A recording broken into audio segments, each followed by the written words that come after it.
Bonjour Jonathan Lacombe. Bonjour Anne-Constance. Vous êtes le nouveau directeur de l'aéroport de Mayotte, mais vous n'êtes pas nouveau à Mayotte. Alors, votre parcours sur notre île, c'est quoi?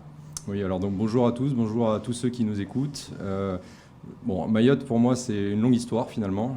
Peut-être que certains ne le savent pas, mais j'étais à Mayotte depuis une vingtaine d'années en tant qu'étudiant. J'ai fait ma scolarité au collège Mgombani.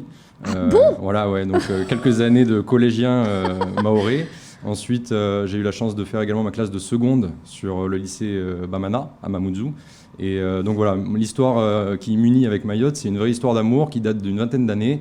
Quand vous étiez enfant déjà? Voilà, j'étais adolescent à l'époque. Quand vos parents travaillaient ici, je suppose? Exactement. Et ça m'a permis finalement de bien connaître ce territoire, d'en tomber très clairement amoureux, de me rendre compte qu'il y avait énormément de choses qui pouvaient être faites et que tout un chacun pouvait apporter pour le développer.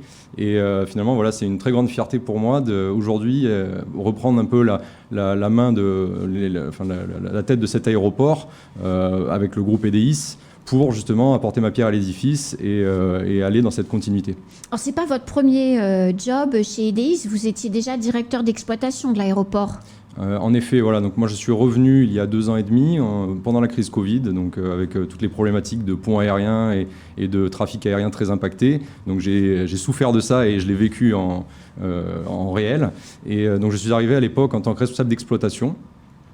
J'ai fait cette mission pendant 2 ans. Ensuite, j'ai pris le poste de directeur adjoint et responsable des services techniques. Et plus récemment, suite au départ de mon prédécesseur Olivier Capio, que je salue, j'ai repris maintenant la direction de l'aéroport. Donc c'est une immense promotion parce que vous êtes bien jeune en réalité par rapport aux directeurs qui vous ont précédé, qui étaient un petit peu plus âgés. C'est une super promotion, mais c'est voilà, une grande fierté et j'en profite pour évidemment remercier la confiance du groupe EDIS qui m'a été accordée. Et évidemment, je ne suis pas tout seul là-dedans. Il y a énormément de personnes qui travaillent tous les jours, jour et nuit, pour que cet aéroport ouvre dans les temps, que les vols puissent partir, que les passagers soient contents de passer par cet aéroport. Donc voilà, pas de crainte de ma part. Je suis bien épaulé et tout va bien se passer. Il y a combien de personnel aujourd'hui à l'aéroport de Mayotte? Parce qu'en fait, on ne se rend pas compte de toutes les compétences qui tournent pour faire qu'effectivement, on entre, on dépose son bagage, éventuellement, quand c'est ouvert, on prenne un petit café et qu'on aille jusque dans l'avion. Il y a combien de gens qui travaillent? Alors l'aéroport, dans sa globalité, c'est, je dirais, pas loin de 300 personnes. Ah oui. Voilà. Après, il faut savoir qu'on est plusieurs acteurs. Nous, EDIS, on est en charge de la partie gestion de l'aéroport, gestion des infrastructures, également de la partie de sûreté. On a internalisé la prestation de sûreté l'année dernière. Donc ça fait à peu près 100-110 personnes. Et ensuite, le reste des personnels, ce sont des gens qui travaillent soit pour l'assistance en escale, soit pour les compagnies aériennes, soit pour l'aviation civile, pour la tour de contrôle, etc., etc., les services de l'État. J'en oublie certainement, je m'en excuse, mais voilà, il y a de nombreuses entités qui travaillent sur l'aéroport. Donc 300 personnes qui ne sont pas forcément 300 salariés d'EDIS, mais des fonctionnaires de la DGAC, mais aussi par exemple des fonctionnaires d'EWA ou d'Air Austral, puisqu'on voit les avions derrière vous, ou de Mayotte Air Service, c'est ça en fait? Voilà, c'est exactement ça. C'est plusieurs acteurs, compagnies aériennes qui sont en charge du transport des passagers, assistants en escale qui sont en charge d'aider les compagnies à mettre les bagages à bord, faire nettoyer les avions, faire accéder les passagers à bord, descendre les passagers. Les services de l'État qui, eux, sont plus dans un rôle régalien, donc les contrôles à la frontière, les contrôles de douane, les services de contrôle de la navigation aérienne qui sont dans les mains de l'État.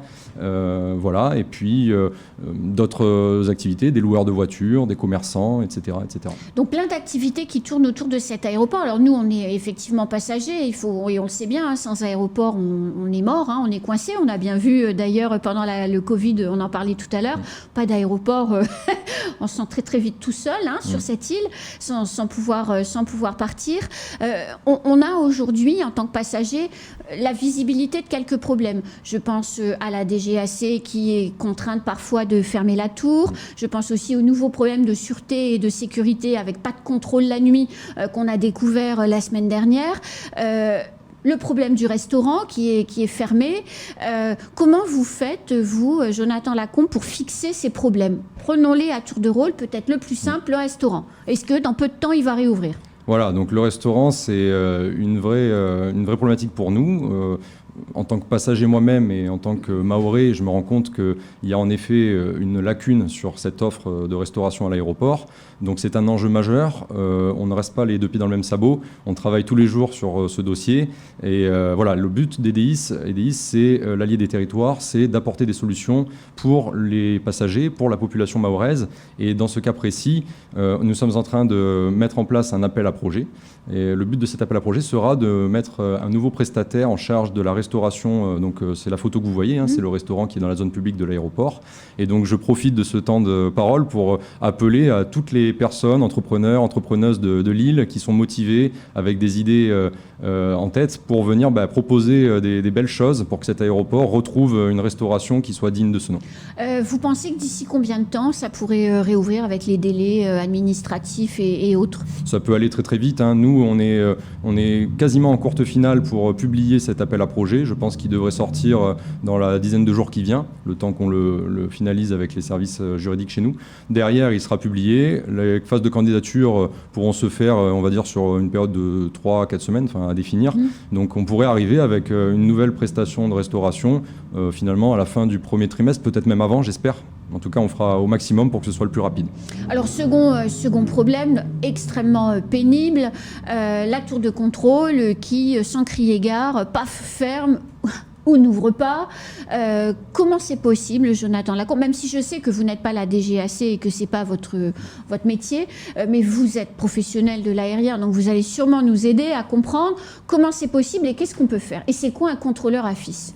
Oui, alors donc c'est en effet également des sujets majeurs pour l'aéroport. Je vais moduler un petit peu les propos. Donc c'est pas une tour de contrôle qui ferme sans crier gare. Il y a des contraintes réglementaires qui s'opposent aux contrôleurs aériens. Ils ont des temps de travail qui sont minutés, avec des responsabilités qui vont avec. Et malheureusement, le contexte actuel, qui est géré par l'aviation civile, la DGAC, ne permet pas de pouvoir répondre à des plages horaires de trafic étendues. Alors je comprends bien que vous soyez très politiquement correct dans votre langage, mais vu de notre fenêtre, nous, c'est pas notre problème. Ils ont qu'à mettre le nombre de contrôleurs aériens qui convient pour permettre justement de faire le tour d'horloge qui convient. Des contrôleurs aériens, il y en a des formés tous les ans, donc du personnel, il y en a. Donc pourquoi est-ce que du personnel en nombre suffisant, il n'y en a pas à Mayotte? Donc je vous remercie pour la perche tendue, puisque c'est exactement la vraie question. Donc la DGAC, la Direction Générale de l'Aviation Civile, travaille pour peut-être attirer plus de candidats qui pourraient prétendre à être contrôleurs à Mayotte. Donc il y a énormément de choses qui sont faites par nos collègues de la DGAC. Il faut pas sous-estimer cela. Et à côté de ça, nous, EDIS, on ne peut pas se défausser et dire c'est pas notre problème. Au contraire, on est tous impactés, encore une fois, moi-même en tant que voyageur, mais vous-même, Anne-Constance, tout le monde. Oui. Dès qu'on prend l'avion à Mayotte, on a une petite crainte, on se dit mince, est-ce que la tour va pas fermer trop tôt ou autre chose.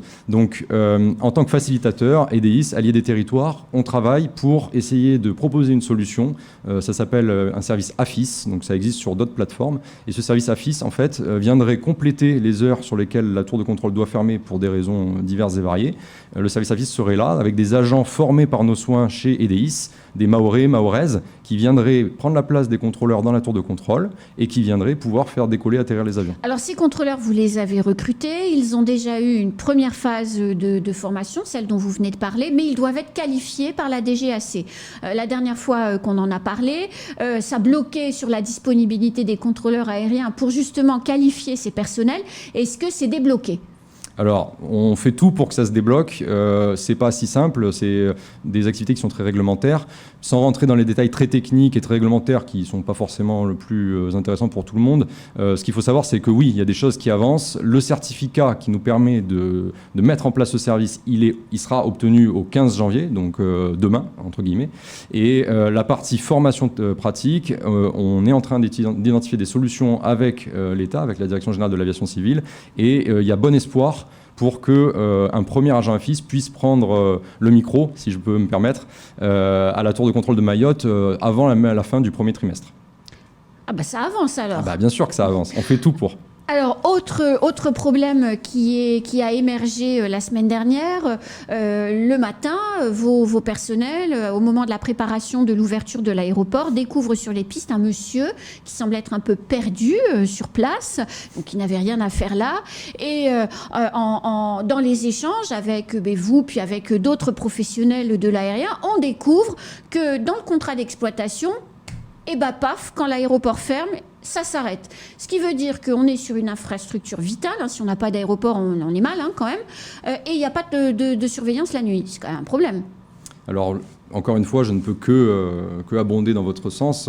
C'est pas en effet normal qu'une personne puisse s'introduire sur une zone critique comme celle-ci en pleine nuit.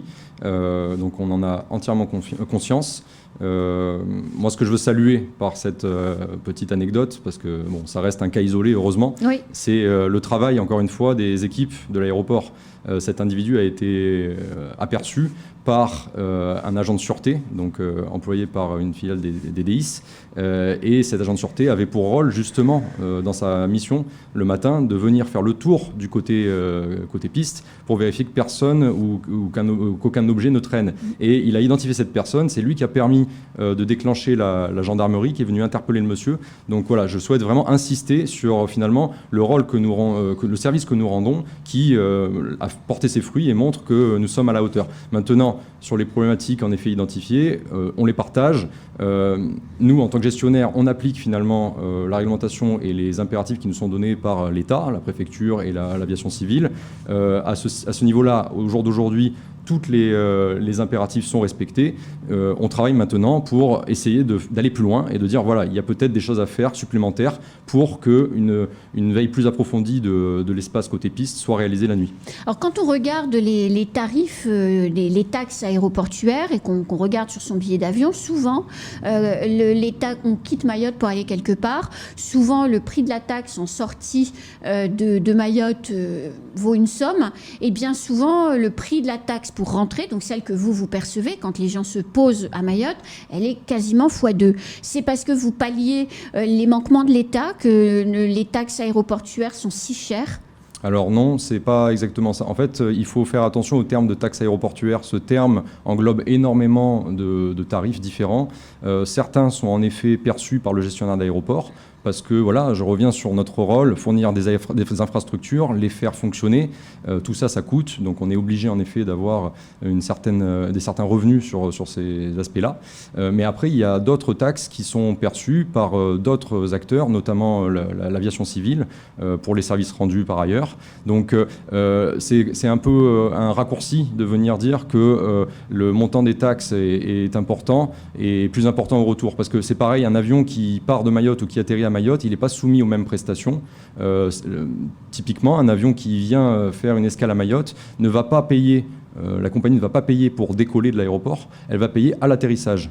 Donc, comme tout passager finalement est voué à partir et revenir, ou à l'inverse, arriver et repartir un jour, finalement, c'est un équilibre qui se fait sur l'aller-retour de du passager. Jonathan Lacombe, quand vous palliez les manquements de l'État, je reviens sur effectivement le contrôle aérien. Quand vous embauchez des contrôleurs AFIS, il faut bien que vous les payiez, les personnes. Enfin, c'est pas cadeau. C'est pas dans votre contrat d'exploitation, donc c'est pas l'État qui vous paye pour le faire. Donc, qui paye? C'est bien le passager. Or, il paye déjà la taxe pour la DGAC, puisque vous avez dit que dans la taxe, il y en avait une partie pour eux. Est-ce que c'est bien logique tout ça? Alors je partage, et c'est bien pour ça qu'on a essayé d'aller plus loin dans cette démarche. Nous, évidemment, c'est un service en plus, donc c'est un coût en plus. Il faut arriver à trouver des financements et des solutions.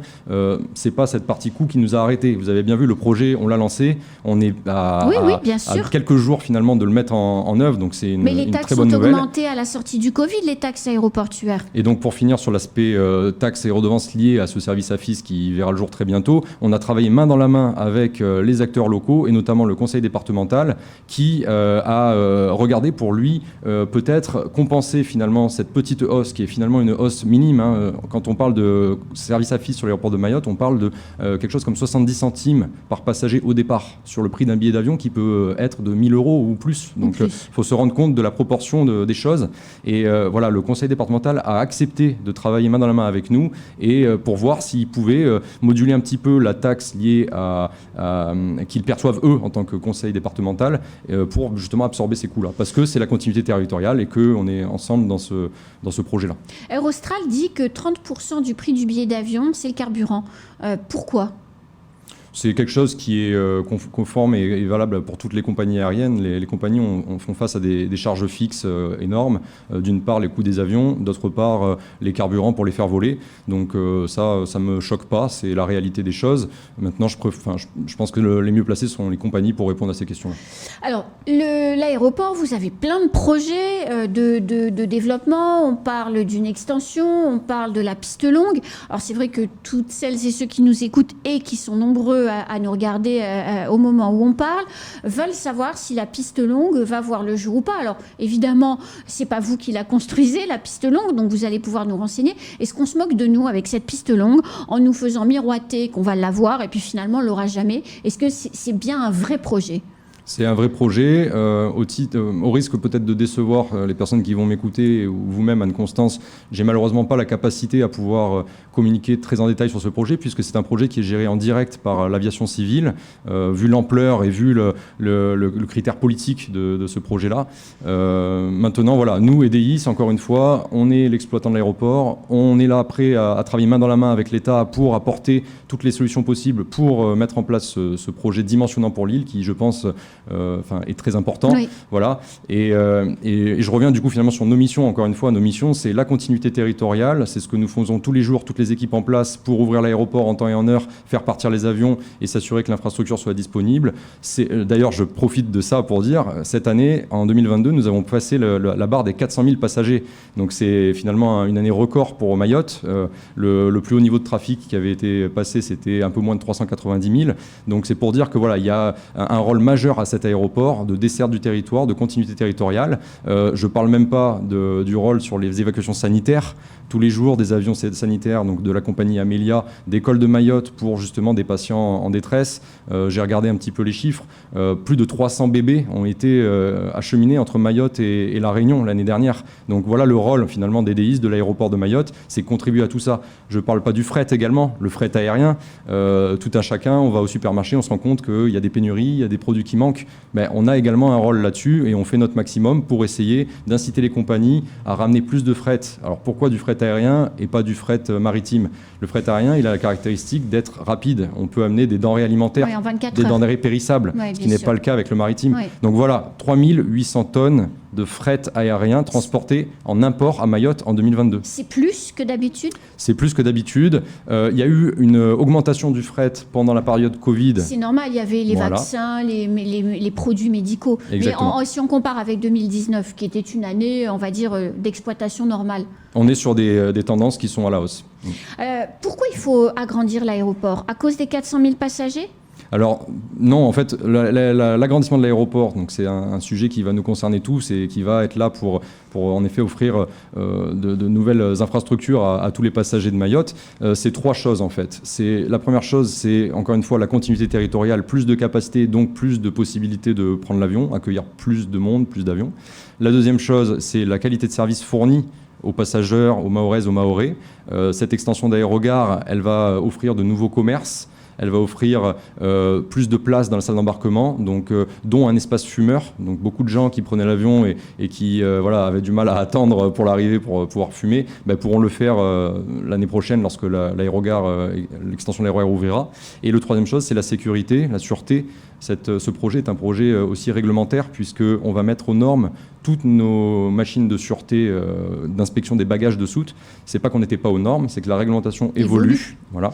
Et donc c'était trois choses. L'extension va se faire de quel côté? L'extension va se faire du côté nord de l'aéroport. Donc, voilà. Donc ça veut rien dire? Finalement, ça veut rien dire. Si vous êtes sur le parking voiture et que vous regardez la façade de l'aéroport, ce sera du côté droit. Du côté droit, donc vers Pamandzi en fait, pas vers la mer. Vers Pamandzi, voilà, vers le hangar de Mayotte Air Service qu'on voit sur l'image derrière moi. D'accord, donc sur toute cette partie où il n'y a rien en fait aujourd'hui, et c'est l'année prochaine.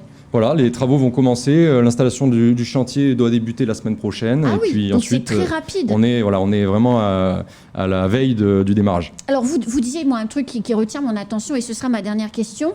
Vous disiez accueillir plus d'avions. Formidable, ça veut dire qu'il faut que de nouvelles compagnies aériennes vont arriver à Mayotte? On l'espère, on travaille pour cela, c'est la demande de la population et je pense de tous les voyageurs de Mayotte. Je rebondis sur le prix des billets, je reviens. Les billets, les prix sont fixés par les compagnies aériennes, c'est une stratégie commerciale des compagnies. On n'a pas vraiment de marge de manœuvre là-dessus en tant qu'EDIS, allié des territoires, gestionnaire de l'aéroport. En revanche, ce qu'on peut faire, c'est en effet essayer d'attirer d'autres compagnies. Peut-être que ça peut créer un peu de concurrence, donc peut-être que ça peut jouer indirectement sur le prix des billets, même si on n'en est pas maître. On peut développer des lignes. Il y a des projets avec Air Tanzania pour venir desservir Mayotte depuis Dar es Salaam. Il y a des projets avec la compagnie Ewa Air sur des destinations comme Nacala au Mozambique, qui sont des destinations intéressantes à la fois pour des commerçants mahorais qui voudraient aller faire du business dans la partie est de l'Afrique. Nacala, c'est un grenier de l'Afrique. Il y a énormément de production et ça pourrait aussi jouer donc, en faveur du fret dont je parlais tout à l'heure. Oui. Donc voilà, il y a plusieurs axes d'études. Zanzibar, Air France récemment a décidé d'amplifier ses dessertes de Zanzibar depuis Paris. Donc ça montre bien qu'il y a un intérêt particulier sur cette zone. Air France à Mayotte, c'est dans les... Enfin, vous êtes en égo avec Air France ? Je vous remercie d'avoir saisi ma perche cette fois-ci. Oui. C'était le pain béni. Donc Air France à Mayotte, on peut que l'espérer un jour. Mais vous êtes en égo avec eux ? On n'est pas en négociation directe, puisqu'en fait, on a déjà expliqué à la compagnie qu'on était prêts, nous, à travailler avec eux pour ouvrir des lignes sur Mayotte. Je pense qu'il y avait pas mal de facteurs qui bloquaient, notamment la piste courte. Donc malheureusement, tant que ça restera ainsi, ça peut être compliqué. Et ensuite, il y avait aussi la partie hôtelière, offre hôtelière. Oui. On a ouvert un nouvel hôtel de super qualité sur l'aéroport, l'hôtel Ibis. Ça peut-être faire changer aussi les choses côté Air France pour les équipages. On avait parlé d'Ethiopian aussi à un moment donné. C'est toujours dans les tuyaux ou le Covid a arrangé le dossier Il n'y a pas d'échange actuel avec Ethiopian. Mais maintenant, voilà, il faut aussi avoir en tête que l'ouverture de lignes avec des compagnies étrangères comme celle-ci doit faire l'objet de contrôles et d'accords de la part de l'aviation civile. C'est pas juste la compagnie et EDIS. On est un groupe de travail main dans la main avec l'aviation civile. Chacun a ses impératifs et sa pierre à apporter à l'édifice. On fait notre maximum et on travaille d'arrache-pied avec le représentant de l'aviation civile et les acteurs locaux pour essayer de trouver des solutions en ce sens. Merci Jonathan Lacombe. J'avais encore plein de questions, mais il est l'heure. Merci à vous. Vous allez revenir du coup. Avec grand plaisir. C'est la fin de ce temps de parole. Tout de suite, la suite de nos programmes.